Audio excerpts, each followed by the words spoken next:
If your life were a book and you were the author, how would you want your story to go?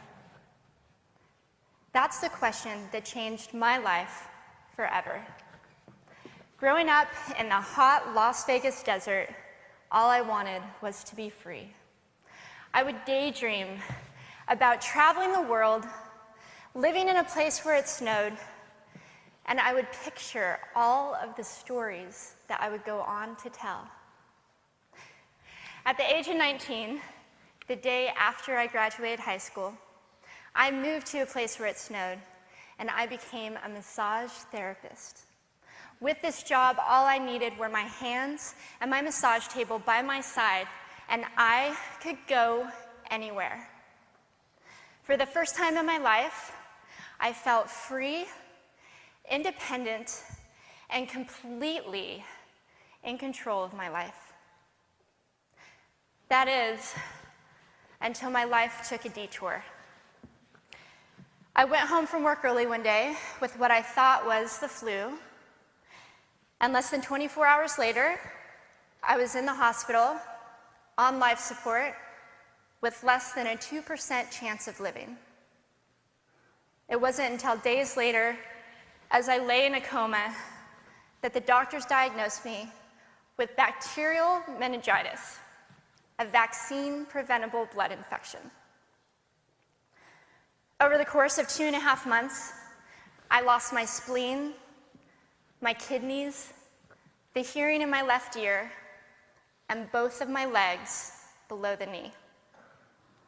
When my parents wheeled me out of the hospital, I felt like I had been pieced back together like a patchwork doll.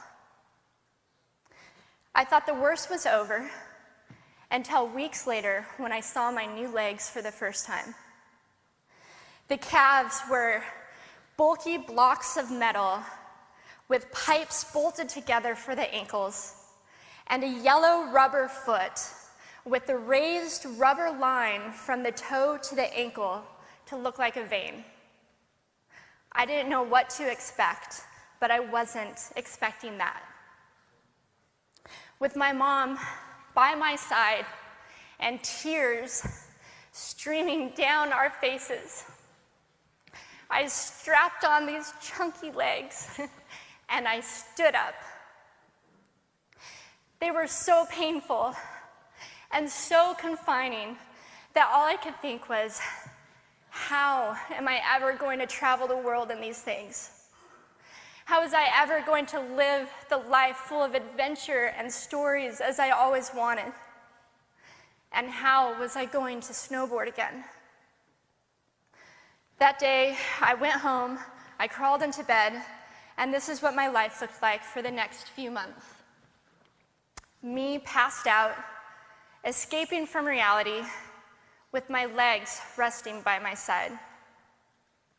I was absolutely, physically, and emotionally broken. But I knew that in order to move forward, I had to let go of the old Amy and learn to embrace the new Amy. And that is when it dawned on me that I didn't have to be 5'5" anymore. I could be as tall as I wanted.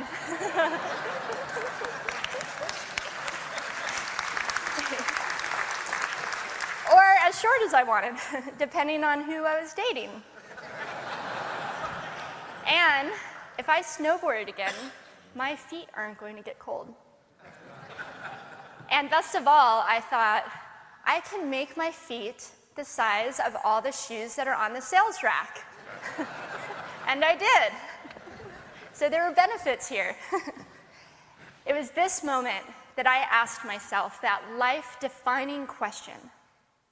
If my life were a book and I were the author, how would I want this story to go?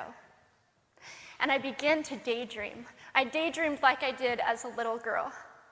And I imagined myself walking gracefully, helping other people through my journey, and snowboarding again. And I didn't just see myself carving down a mountain of powder, I could actually feel it. I could feel the wind against my face and the beat of my racing heart as if it were happening in that very moment. And that is when a new chapter in my life began. 4 months later, I was back up on a snowboard, although things didn't go quite as expected. My knees and my ankles wouldn't bend, and at one point, I traumatized all the skiers on the chairlift when I fell, and my legs, still attached to my snowboard, went flying down the mountain. And I was on top of the mountain still. I was so shocked. I was just as shocked as everybody else, and I was so discouraged, but I knew that if I could find the right pair of feet, that I would be able to do this again. And this is when I learned that our borders and our obstacles can only do two things. One, stop us in our tracks, or two, force us to get creative. I did a year of research, still couldn't figure out what kind of legs to use, couldn't find any resources that could help me. So I decided to make a pair myself. My leg maker and I put random parts together, and we made a pair of feet that I could snowboard in.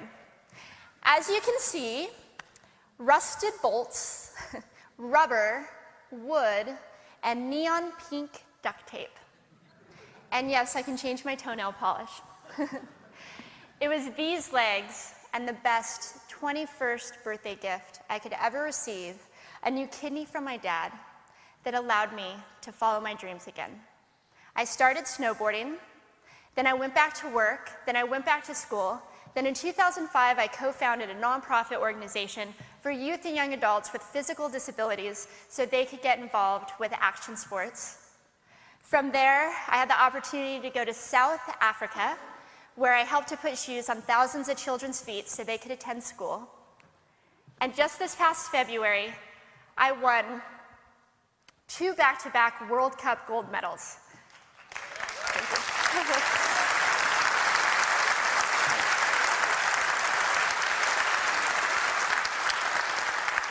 Which made me the highest-ranked adaptive female snowboarder in the world. 11 years ago, when I lost my legs, I had no idea what to expect.